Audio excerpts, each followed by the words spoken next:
గులాబ్ జామ్ చాలా టేస్టీగా జ్యూసీగా ఒకసారి ట్రై చేయండి. ఒక పెద్ద గిన్నె తీసుకొని దాంట్లో నేను ఆశీర్వాద్ గులాబ్ జామ్ మిక్స్ వేసుకున్నాను 2 కప్స్ వరకు. అది ఒకసారి కలిపేసుకొని కాల్చి చల్లారబెట్టేసుకున్న పాలని కొన్ని కొన్నిగా వేసుకుంటూ పిండి అనేది చపాతీ ముద్ద కంటే కొంచెం లూజ్గా తడుపుకోవాలి.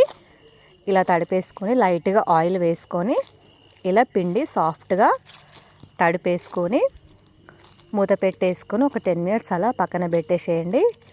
ఆ తర్వాత తిరిగి మరొకసారి పిండిని మంచిగా కలిపేసుకొని పిండిని ఇలా కొంచెం కొంచెంగా తీసుకొని ప్రెస్ చేస్తూ పిండి అనేది రౌండ్ బాల్లా చేసుకోవాలి.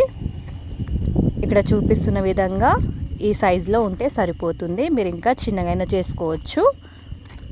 ఇలా కొంచెం ప్రెస్ చేస్తూ రౌండ్ బాల్ చేసుకుంటే సాఫ్ట్గా వస్తుంది ముద్ద అనేది. ఇలా అన్నింటినీ చేసుకొని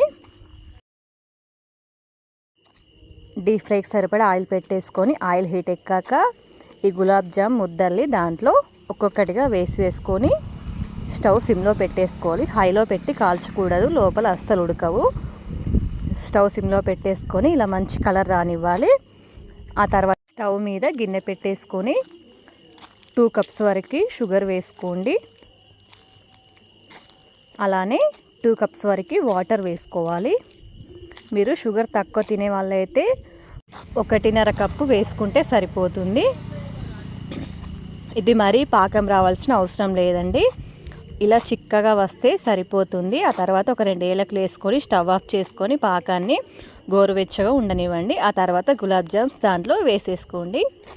ఇలా మొత్తం వేసేసుకొని కలిపేసుకొని ఒక 10 మినిట్స్ ఫ్రిడ్జ్లో పెట్టేసుకొని తీసేసుకుంటే ఎంతో టేస్టీగా జ్యూసీగా గులాబ్ జామ్ అనేటివి రెడీ అయిపోయినాయి.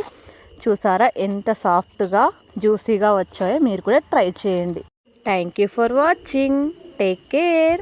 Bye bye.